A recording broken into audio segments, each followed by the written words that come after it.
Oh, freedom. Oh, freedom. Oh, freedom over me. And before I'll be a slave, I'll be buried in my grave and go home to my Lord and be free.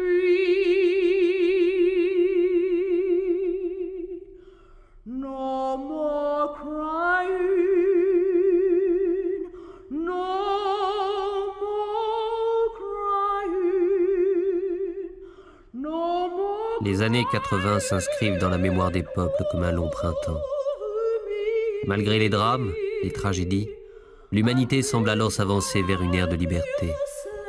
Une humanité qui voit progressivement s'abolir les frontières, les racismes, s'effondrer les murs.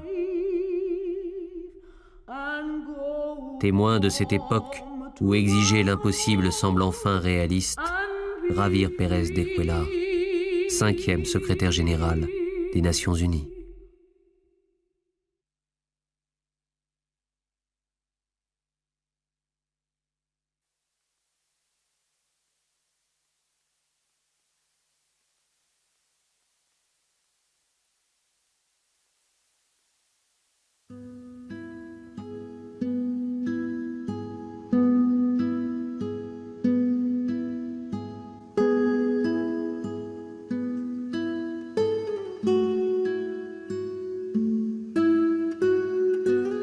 Javier Pérez de Cuéllar est né à Lima, au Pérou, le 19 janvier 1920. Il exerce tout d'abord la profession d'avocat, avant d'entreprendre une carrière de diplomate. Élevé au rang d'ambassadeur en 1962, il devient représentant permanent du Pérou auprès de l'Organisation des Nations Unies en 1971. En 1975, il est nommé représentant spécial du secrétaire général Kurt Waldheim à Chypre, poste qu'il occupe jusqu'en décembre 1977. En 1979, il devient secrétaire général adjoint de l'ONU, chargé des affaires politiques. En décembre 1981, il est nommé secrétaire général des Nations Unies.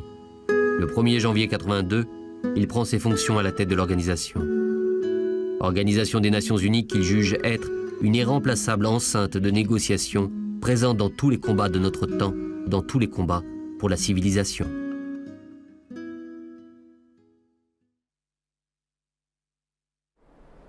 Depuis plus d'une année, les forces armées irakiennes s'opposent aux forces armées iraniennes. Une rivalité de puissance dans la région a mis face à face Saddam Hussein et l'ayatollah Khomeini. Une rivalité qui a poussé les Irakiens à déclencher des hostilités afin de prendre le contrôle de la zone de Châtel Arabe et qui préoccupe au plus haut point les Nations Unies. Entonces, el gobierno de Irak, por su lado, tenía un gran interés en tener acceso al Châtel Arabe, que era un canal, ¿no?, que atravesaba el territorio, estaba en la frontera entre el territorio iraquí y el territorio iraní, y que acababa en el Golfo Pérsico. Años antes, Saddam Hussein había firmado un acuerdo, me parece que fue en Argelia, no recuerdo muy bien, según el cual él le daba el control del Châtel Arabe a Irán. Soportó esa situación a la que se había visto obligado por razones de orden político internacional y decidió, cuando vio que la situación en Irán era una situación caótica, decidió invadir el territorio iraní, creyendo que la situación que había ahí iba a ser que nada pudieran, que no hubiera una reacción de parte del pueblo iraní. Y el efecto fue opuesto. Levantó un sentimiento de patriotismo en Irán y comenzó esta larga guerra. Yo, siendo secretario general, invité a un grupo de expertos belgas a que hicieran un análisis de la situación y ellos llegaron a la conclusión que se había producido una agresión iraquí contra Irán. Naturalmente eso no lo aceptaron nunca los iraquíes y al contrario me atacaron a mí personalmente, porque yo había convocado a ese grupo de expertos a declarar cuál había sido el origen de la guerra, y inclusive me acuerdo que Tarek Aziz, que era el ministro de Relaciones Exteriores de Saddam Hussein, decía que yo tenía las manos llenas de sangre, porque yo había sido el responsable prácticamente casi me hace responsable de la guerra d'Iran-Irak. En dépit des difficultés rencontrées, l'Iran continue de refuser un cessez-le-feu et la guerre se poursuit, particulièrement meurtrière. Les combattants sont fanatisés, les Iraniens recrutent des enfants soldats, les Irakiens ont recours aux armes chimiques. En 1987, les Nations Unies proclameront la résolution 598 pour un cessez-le-feu. Mais il faudra attendre encore une année avant que les deux camps, à bout de force, ne l'acceptent. Un cessez-le-feu définitif sera signé le 20 août 1988 sans qu'il y ait de véritable vainqueur. La guerre Iran-Irak aura coûté la vie à 1 million de personnes et ruiné les économies des deux pays. Le conflit israélo-palestinien lui aussi semble ne jamais devoir finir. Alors basé au Liban, le chef de l'OLP, Yasser Arafat, a fait pleuvoir sur Israël des centaines de roquettes. Le 6 juin 1982, en représailles, l'État hébreu envahit le Liban. Le 17 septembre, les troupes israéliennes laissent les phalangistes chrétiens pénétrer dans les camps palestiniens de Sabra et Shatila et massacrer plus d'1 millier de personnes. Devant l'horreur de Beyrouth, les troupes israéliennes doivent se retirer de la capitale libanaise pour laisser la place à une force d'interposition de l'ONU. En septembre 1983, Yasser Arafat et ses fidèles vont quitter le Liban. Yo tuve la suerte de, cuando Arafat estaba en el norte del Líbano, él decidió salir del monte del Líbano e irse a Túnez. Entonces tenía, para irse a Túnez en barco o en avión, tenía que sobrevolar o pasar delante de la costa israelí. Y naturalmente él tenía el temor de que, enterado la inteligencia israelí de su paso, podían bombardearlo o podían interceptar el avión. Entonces yo tomé una decisión, si quiere usted, inconsulta, porque autoricé que su barco tuviera la bandera de las Naciones Unidas. Y entonces él pasó delante de las aguas israelíes sin ningún problema. Eso fue un gesto que él siempre me agradeció.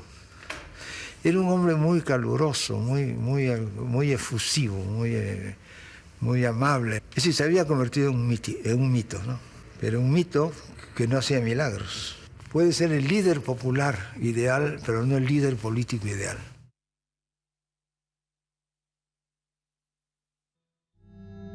La grande famine en Éthiopie.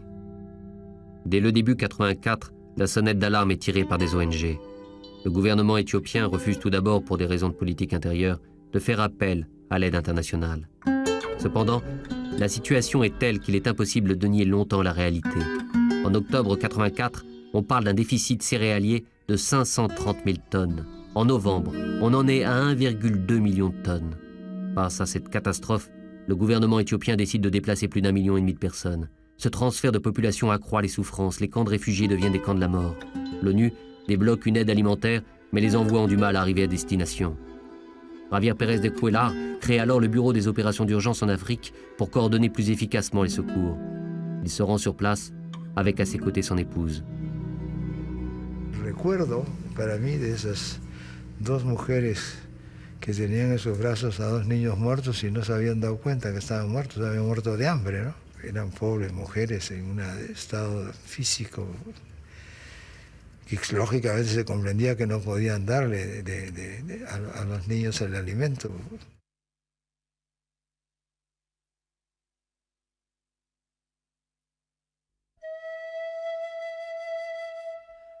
Le 10 octobre 1986, Javier Pérez de Cuellar est chargé d'un second mandat au poste de secrétaire général de l'ONU.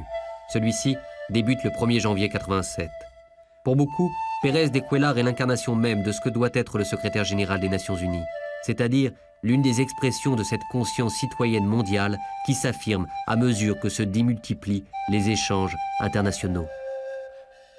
Tandis que le monde entier est bouleversé par la catastrophe nucléaire de Tchernobyl, symbole de la décomposition de la puissance soviétique, le dégel entre l'Est et l'Ouest se poursuit.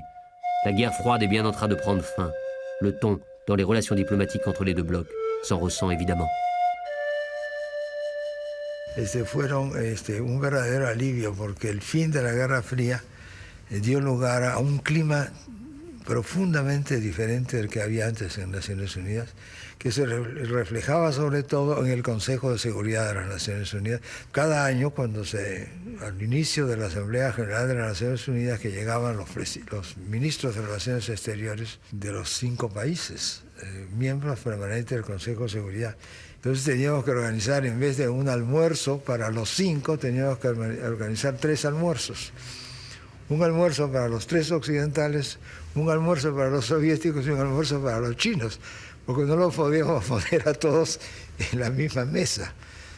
Y entonces una de las primeras señales anecdóticas del término de la Guerra Fría fue el que pude hacer un primer almuerzo de los 5 juntos.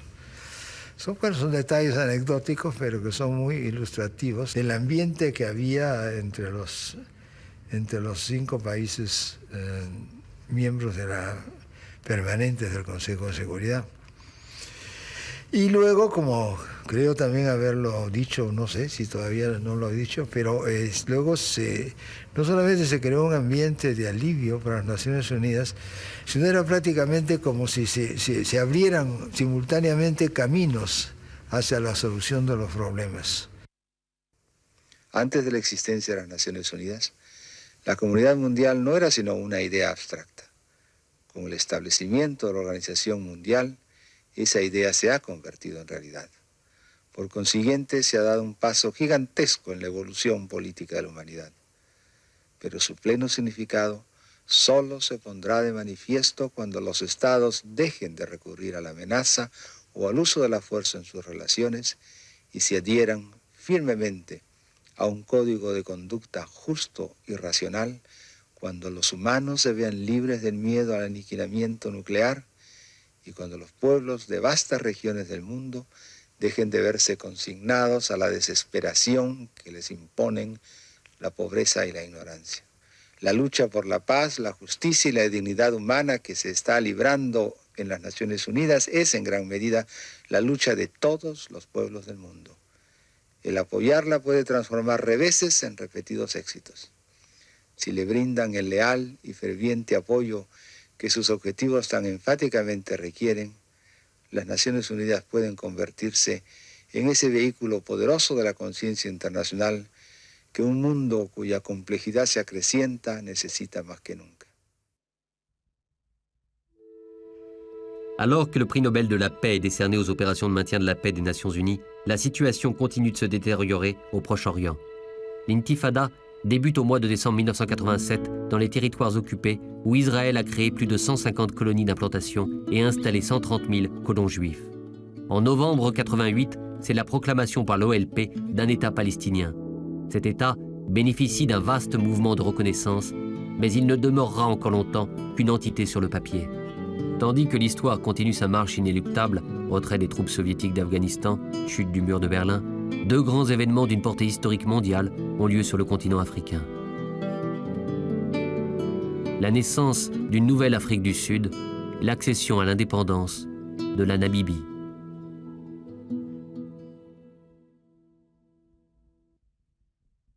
Indépendance obtenue en partie grâce aux efforts du secrétaire général de l'ONU, qui s'est personnellement beaucoup investi dans l'organisation d'élections libres.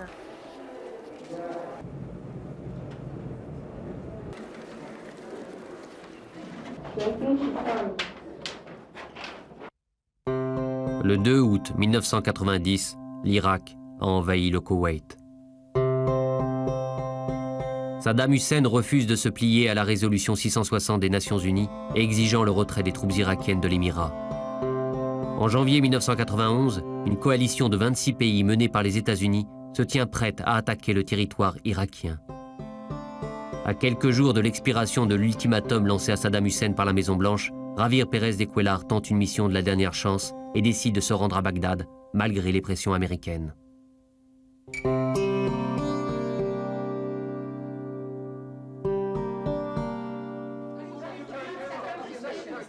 Have decided to leave tomorrow evening for Baghdad.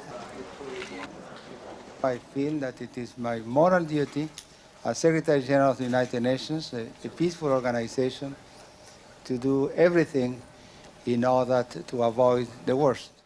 Si yo había decidido ir, no podía oponerse a que yo fuera. Bueno, y llegué a Bagdad y fui recibido por el señor Tariq Aziz en el aeropuerto. No, me invitó a una cena a mí y a mis colaboradores, que éramos 4 o 5, y un almuerzo suntuoso, naturalmente, muy simpático de todo punto de vista, pero nos impuso una verdadera conferencia sobre la posición de Irak. Es una posición naturalmente muy firme, casi intransigente.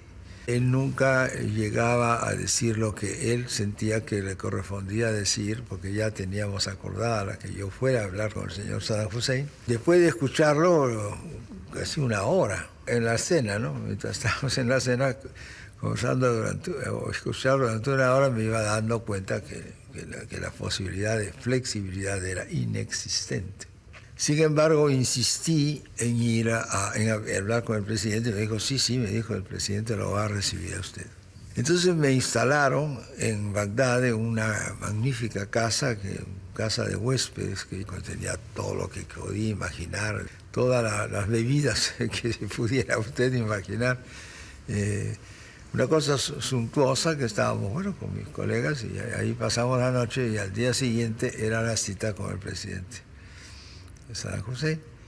Pero iban constantemente retrasando la hora del encuentro con el presidente.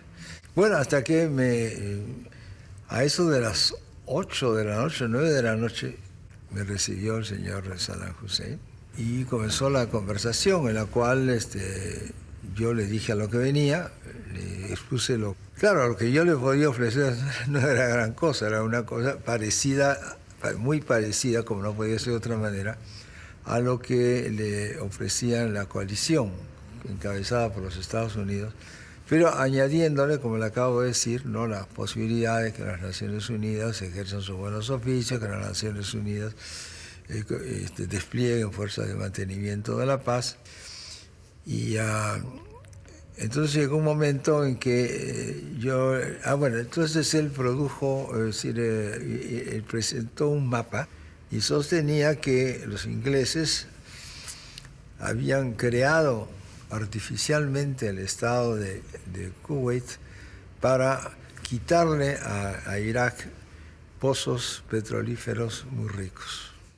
Esto es un poco discutible porque no sé si eran tan ricos o más ricos de los que él ya tenía, pero en todo caso, que le habían quitado a ellos, habían creado los ingleses artificialmente ese país. O sea que lo que él había hecho, la invasión de Kuwait, no era sino una operación de recuperación del territorio iraquí del que lo había desposeído Inglaterra. Y de ahí ya no se movió más, ¿no? Ese era su gran base, su gran fundamento de su acción militar.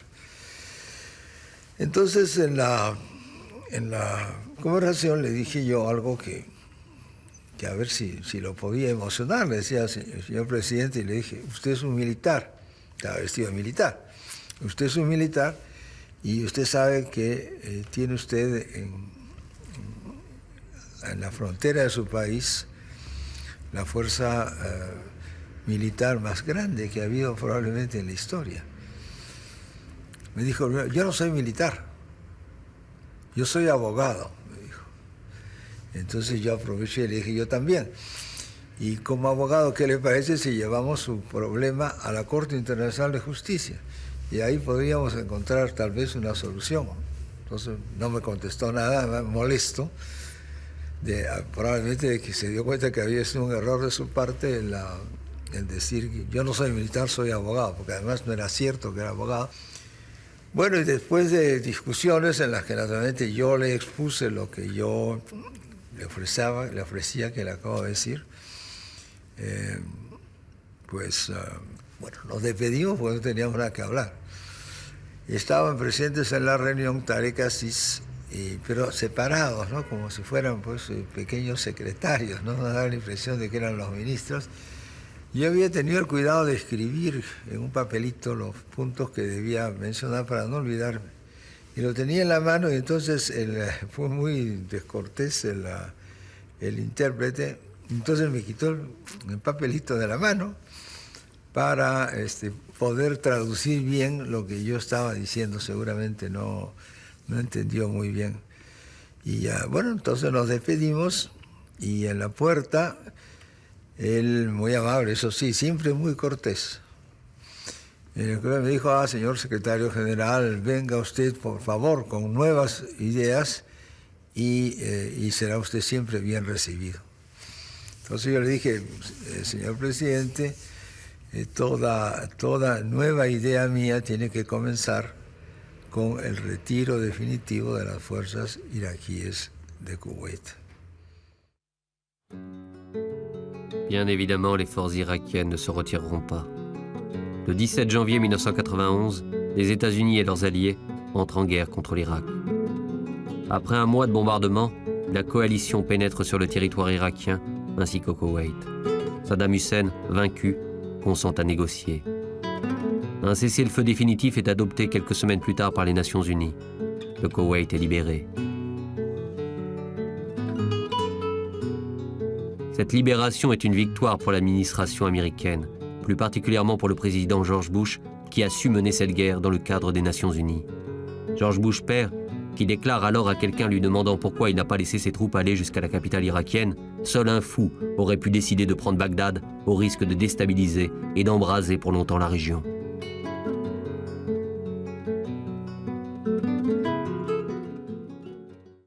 El diálogo era mucho más interesante, era un hombre que ya daba su opinión, que conocía, los grandes temas, y o sea que la diferencia con Reagan consiste en eso, ¿no?